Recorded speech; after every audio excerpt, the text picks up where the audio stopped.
Hello there. Okay, so we have some good and I guess maybe some bad news about World War Hulk. We have some big updates about some big World War Hulk leaks that have hit the internet the last couple weeks. We're going to discuss them in this video, but it looks like there's actually a bright future ahead for Mark Ruffalo's character in the World War Hulk project in general, but not in the way some fans think and some people may not like it. We're going to discuss it in this video. If you guys enjoy my Marvel content, consider subscribing. Check out my channel. I have a lot more videos just like this, and let's get into the video. The Atomic Fair.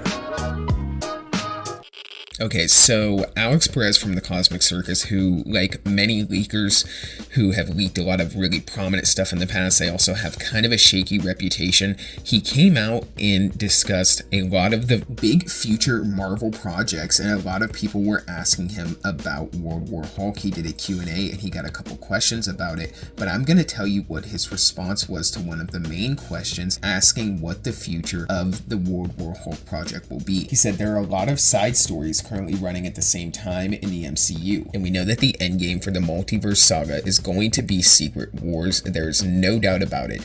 However, there's a story that has been built up by multiple projects in the MCU, which I call the World War storyline.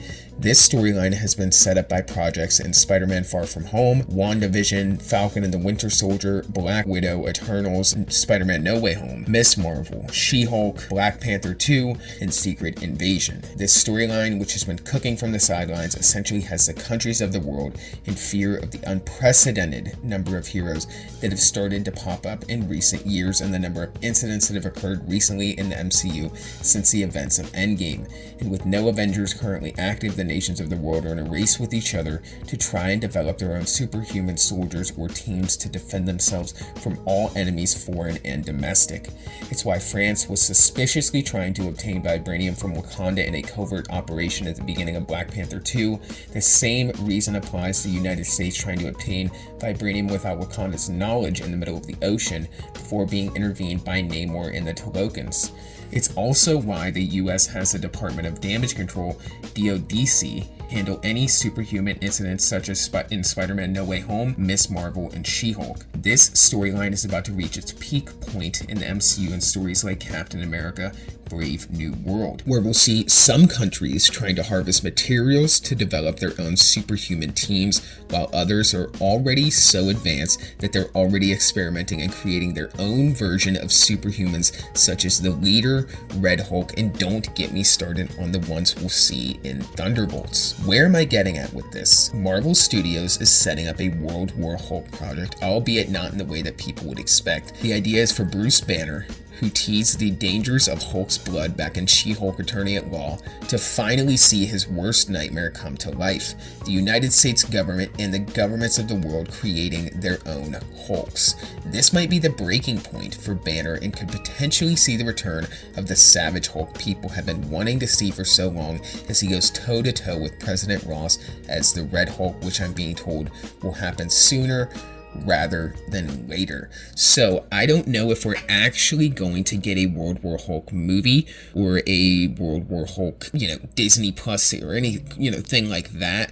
It kind of seems like we're building towards a World War Hulk storyline in the sense of many different countries trying to create superhumans or creating their own versions of the Hulk, and Bruce Banner's Hulk finally having to return to the Savage Hulk form to take on a more powerful Hulk such as the Red Hulk. And it kind of seems like this could institute some kind of world breaker Hulk transformation in either probably not Captain America 4, but maybe Thunderbolts or maybe some other project after both of these films. But I don't really know, guys. This isn't really that exciting to me. It's not the World War Hulk storyline that I wanted. Of course, you want the storyline from the comics that they can't now do.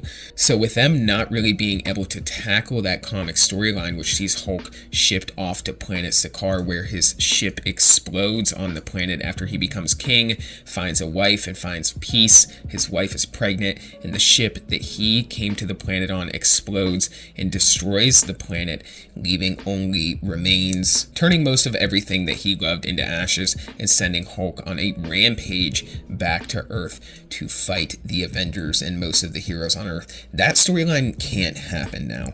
What can now happen is some kind of alternative story where I guess we see various Hulks pop up, whether it be Hulk's son Scar or it's the Red Hulk, and Hulk has to face off against Red Hulk and stop other countries from getting their hands on the ability to create their own Hulk. So it'll be a World War Hulk storyline in a different kind of way, and it seems like it's going to be spread out across 3 movies again because they can't, do their own storyline with the Hulk and create their own solo Hulk film. So I don't know. Comment down below what you guys think about all this. It's a lot to process, but it seems like in some way, shape, or form we are getting the World War Hulk storyline that was promised, and we are seeing Mark Ruffalo's Hulk return to the Savage Hulk form, but probably in some lazily written way like the MCU tends to do. So comment down below what you guys think about all of this, and for this video, that's all I got, guys. So until the next one, be safe and stay well.